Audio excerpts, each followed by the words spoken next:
Company serving you 10 minutes. Avoid the traffic. Don't get stuck in the delay. Get Ipswich buses today. A single from only £1.20, a return from only £2. Find out more information at www.ipswichbuses.co.uk. Ipswich Buses, proud to partner with Talk in Town.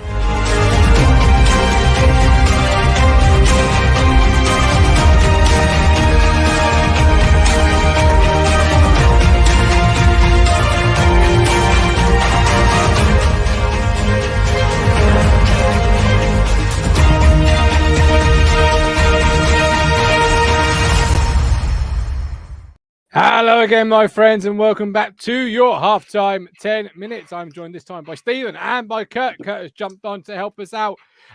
It's been a really difficult show, this is going to be, because it's been a really dominant first half from Ipswich Town Football Club. So this 10 minutes will be quite difficult because we should be, as somebody said at the top of the show, Adam, how is this not 5 or 6? Absolute domination, same as Louis, absolute dominating Cheltenham. Desperately to score first, says Simon Hall. Safety guy, another display of solid domination. Frustrated a bit by finishing Selena on form with Thompson doing that is asked for him. Roll on second half. Roy Clark, brilliant stuff, just lacking a goal. Norman Greenwald, attack versus defence. Mike D finishing an end product woeful. Curtis, it really has been one-way traffic, hasn't it, in that first half? Yeah, it's the only bad thing you can say about it is the fact that we're not 1, 2, 3 goals up. Yeah. We have been all over them. I don't think Walton's really had to clean his gloves, to be honest. Nope. There's nothing really to say about it. I mean, we've not played bad. I don't think we've played bad. It's just we're just lacking that goal line. We are. Yeah. It seems at this point in time, Steve, that the only way this game ends in anything but a Town win is if we beat ourselves. Yeah, it seems like it. Yeah, through a sloppy mistake or Walton not being alert enough because he's not been tested enough. It just seems like we can only beat ourselves from this point in, doesn't it? Yeah, we could have got, like I said, we could be 2-3 up. And if we are, then there's a bit of a cushion, so if there is a silly error at the back, then okay. But I kind of get the feeling that if Cheltenham end up getting the first goal, it's going to be a tough night. It's going to be a tough night, yeah. Yeah, I agree with that. Chris Boyd, we know that the front three are our issue. What can McKenna do? We keep trying different options. Mike D, we're getting to the decent positions out wide and it's shit the bedtime. Infamous Greggy G, Carroll seems reluctant to put a foot in, confident with the ball in front of him, but less assured than Evans. Now, if you're new to the 10-minute halftime, we take one player that's played well in our opinion, and one player, and it's really difficult tonight because it isn't who hasn't played well, but this player hasn't necessarily played badly. It's just out of the domination so far, he perhaps hasn't been as good as other players on the football field. So we'll start with one player that perhaps hasn't been as good as everybody else. Greggy G mentions Carroll. Steve, who's your one player that's perhaps not had the greatest the first start? I'm going to have to agree. It's Carroll. He's been pretty anonymous, I would say, in the first half. It would be nice to see, like I said earlier in the pre-game show, get himself out there a bit, get himself noticed, but he's not really doing that so far. Yeah, he's not had a great first half in the sense of he's been very quiet from my perspective. I completely get where yourself and Greggy G are coming from. Hasn't quite got the ball retention skills, in my opinion, as Lee Evans, Steve. Doesn't use it as well. No, we're missing Lee Evans, aren't we? Him and Morsey do work so well together in the midfield. Yes. Evans is great at retaining the ball, and he allows Morsey to get further up the pitch. I think we're missing Evans, definitely. Okay. So, Kurt, how about yourself? For me, I did have to say his midfield partner. I said Morsey, and that's not because that he's not playing so well. I think it's more so the fact that in recent games we've seen, especially in recent games, we've seen more surging runs from that midfield from Morsey, especially when he's had Evans next to him. Well, I think just tonight we've not really seen many surging runs. I just don't think that midfield two in the middle. I don't think they gel as well as Evans and Morsey would. And I think he might be just holding back a bit. He might not trust Carroll as much as he does with Lee Evans next to him. But yeah, I think we're just missing a few of those surging runs, which kind of makes the Cheltenham backline pat themselves a bit. So yeah, I probably just say Morsey, and that's not because he's not playing well. I just think, no, as I said, yeah, I think we're just missing. We're missing what he's done in recent games tonight for this game. Yeah, in the first 45. Yeah, I agree. I mean, the Evans and Morsey partnership, you perhaps you don't notice it as much when they're playing together. Sorry, excuse me for the microphone there. but they have an understanding, and perhaps you're missing that a little bit. I'm going to go with Wes Burns, not because he's played poorly, just because that miss. We should be a goal up. He's literally just got to touch it towards the goal, and it's 1-0. And once it's 1-0, the floodgates may have opened already, but we're not. So that for me is why I'm going for Wes, because I think a player of his quality this season, that's got to be 1-0 all ends up. But as same as yourself, Kurt, as I said at the start, that's not me saying he's playing badly. That's just me saying out of all the 11, that's the one moment. That was the moment. And Kurt, come on, you got to admit that was a key moment in the game so far. Oh man, I jumped up from the couch. Like me too.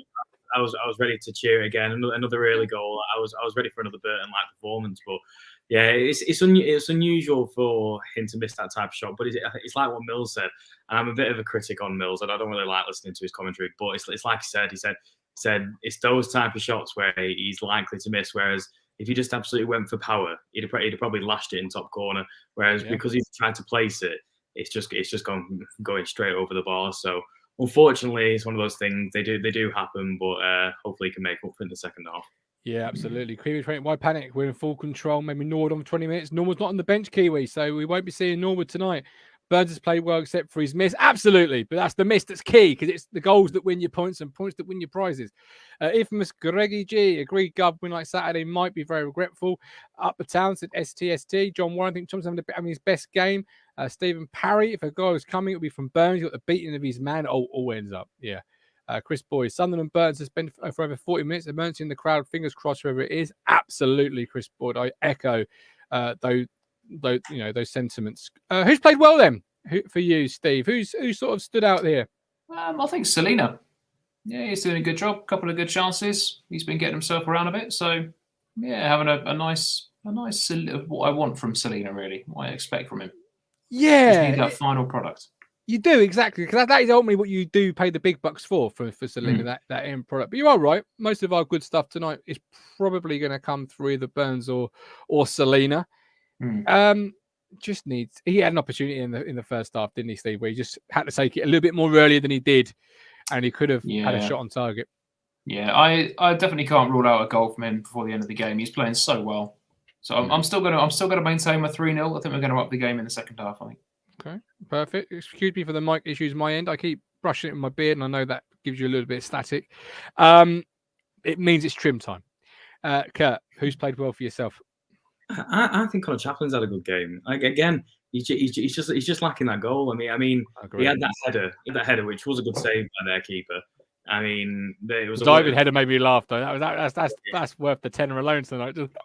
Yeah, the diving header was fantastic. It was one of that again. It was what Mills said. It was very much for the cameras that it was no chance he was going to get it. But he is playing his heart out on that field. I think he is just lacking that goal.